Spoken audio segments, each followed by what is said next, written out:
गोरु चालाण को नहीं केन्दुझर रे फायरिंग माफिया और पुलिस मध्य जोरदार गुलीमाड़ माफियार दुई गोड़े रे बाजिला पुलिस गुली फायरिंग रे माफिया सह पुलिस भी गुरुतर 5 गिरफ 4 गाड़ी सह 2 पिस्तल जबत। समय पाहांत्या सकाळ जेतेबेले समस्त आखि लाखि जाए सेतेबेले सजाग होइथिले गोरु माफिया। गोटे एसयूवी कार एस्कॉर्ट रे आगको बढ़ुथिला 3टी गोरु बुझेई पिकअप भावितिले किए किछि देखिबा आगरु गंतव्य स्थल रे पहुंची जीव गोरु बोझेई गाड़ी किंतु बाटरे माड़ी बसिला पुलिस। स्थान केन्दुझर जिला हरिचंदनपुर थाना कुला ढांकुणी अंचल। बाटरे पुलिस ब्लॉकिंग एंड चेकिंग बेले थरहर होइथिले माफिया और शेषरे किछि बाट न पाई पुलिस उपर आरंभ करथिले गुलीमार। एपटे पुलिस भी निज जीवन को रक्षा करने को जाई आरंभ करथिला रिटर्न फायरिंग जार परिणाम आपणक सामना रे। एहुछि घटगां थाना अंतर्गत सामंतरापुर गाँवर गोरु तस्कर आरिफ खान।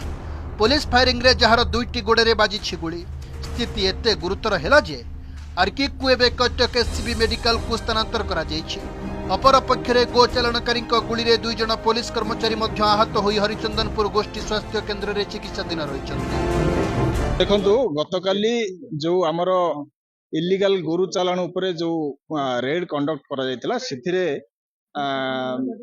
एक्यूज पर्सन जो माने इलीगल ट्रांसपोर्टेशन करथिले सेमानंकर पुलिस को जो आक्रमण करथिले और सेथिरे जो सेमाने बंदूक रे फायरिंग करथिले सेही संबंध रे पुलिस मध्य निजर जो राइट ऑफ प्राइवेट डिफेंस को एवं तांकर इलीगल जो अटैक करथिले सेमानकर प्रतिहत करिवा पई पुलिस तरफ मध्य फायरिंग हेतिला।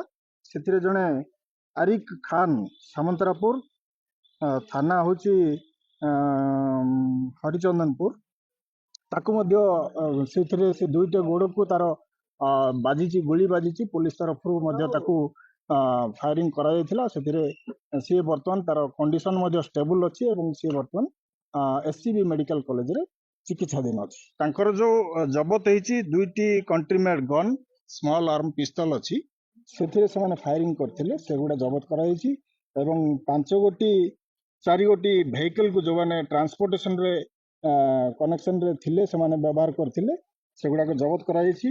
25 गोटी कैटल मध्य जबत करा जायछि। कोठी की जाउथला कोन चालान करा जाउथला किए तांको भीतर पछर रहस्य अछि काहा कार हाथ अछि सब तदंत करै।